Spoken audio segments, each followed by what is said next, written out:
అభివృద్ధికి care of గా సనత్ నగర్ నియోజకవర్గాన్ని తీర్చిదిద్దుదామని మాజీ మంత్రి ఎమ్మెల్యే తలసాని శ్రీనివాస్ యాదవ్ అన్నారు.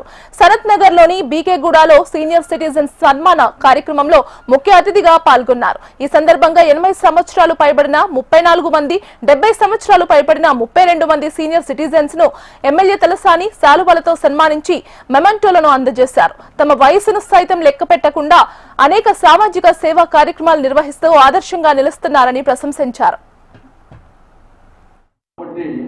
ఒకటి మనం ఉన్నంత కాలం మనం ఏం చేసినామనేదే మిగులుతుంది తప్ప వేరేది మిగులు. అందుకే నా యొక్క శక్తి మేరకు నాకున్నటువంటి నా ప్రభుత్వం ద్వారా కానీ నేను శాసనసభ్యునిగా కానీ నాకున్న శక్తి మేరకు నియోజకవర్గాన్ని అద్భుతంగా తీర్చిదిద్దినాం.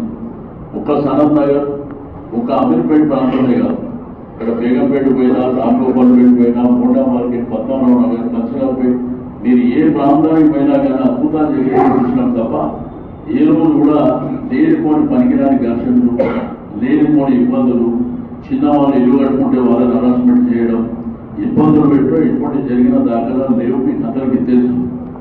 కాబట్టి నేను మీ అందరికీ ఇటువంటి గొప్ప కార్యక్రమాన్ని ఈరోజు ఏంటంటే రేపు మున్సిపల్ కార్పొరేషన్ కౌన్సిల్ మీటింగ్ ఉంది. రేపే లాస్ట్ మీటింగ్, 5 సంవత్సరాలు గడుస్తుంది వాళ్ళకు మన ఫిబ్రవరిలో. దాంతో ఏంటంటే ఇప్పుడు పార్టీ ఆఫీస్లో కార్పొరేటర్లతో ఒక సమావేశం